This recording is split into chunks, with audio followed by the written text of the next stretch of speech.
Storytelling, l'émission qui vous raconte des histoires. Nous sommes avec Olivier Kieffer, merci d'être avec nous. Vous êtes producteur artistique et vous avez passé votre carrière à rebooster celle d'artistes comme Amanda Lear, Patrick Juvet, Plastique Bertrand, Lio, Jean-Pierre Madère, Jean-Luc Lahaye.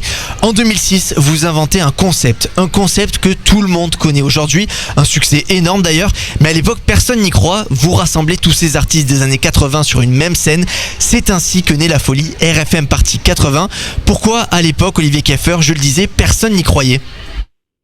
Bonjour, eh bien non, à l'époque personne n'y croyait parce qu'on s'est dit de mettre des artistes du passé, des artistes qui n'ont plus de maison de disques, qui n'ont plus de manager sur une scène, qui va venir les voir? Et une de vos radioconsoeurs m'a gentiment conduit vers la porte quand j'ai demandé un partenariat, et c'est la folie d'un de mes associés qui s'est dit après tout allons-y.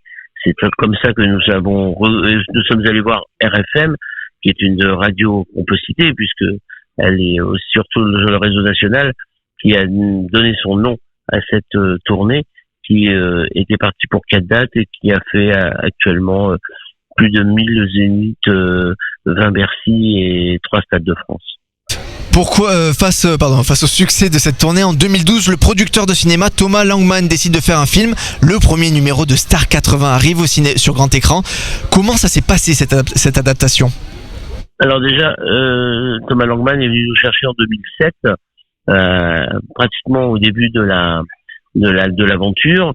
Il nous a contactés en regardant une émission de télévision sur TF1 qui s'appelait Succès, et il était chez lui. Il a dit mais l'histoire de ces deux garçons est absolument populaire, il faut absolument qu'on en fasse un film.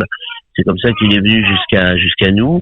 2007 à 2012, il s'est passé pas mal de temps, parce qu'il a fallu réécrire beaucoup de choses, des scènes, même si elles ont été vécues, c'était pas un biopic, c'était une adaptation, et il a cherché à ce que le public puisse s'identifier, puisse rêver en regardant cette histoire.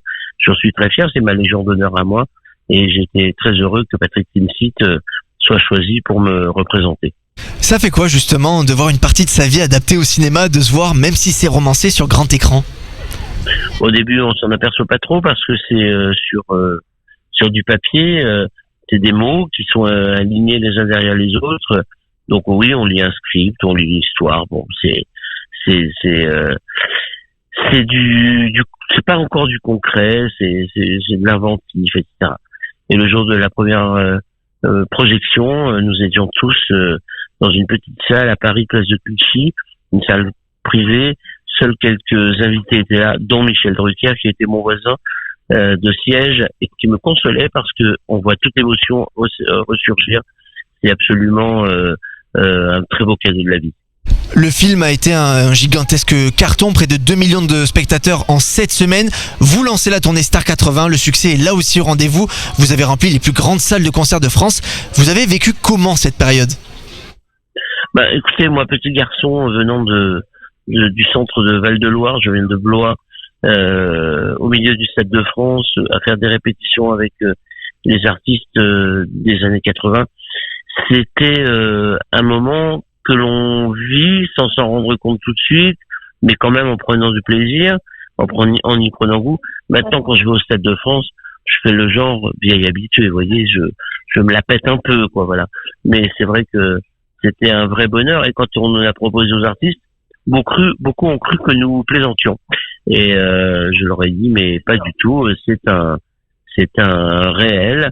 Ils ont tourné ceci avec plaisir, bonheur, et ils ont eu la même joie que nous de voir le film terminé et de voir que, en fin de compte, leur image qu'on aurait pu penser être moquée était plutôt mise en valeur. Aujourd'hui, ces artistes sont devenus cultes. Rapidement dans votre livre Mes étoiles de la tournée 80, les coulisses de la tournée Phénomène, vous dézinguez un peu les stars et leurs caprices. Est-ce que vous avez quelques exemples?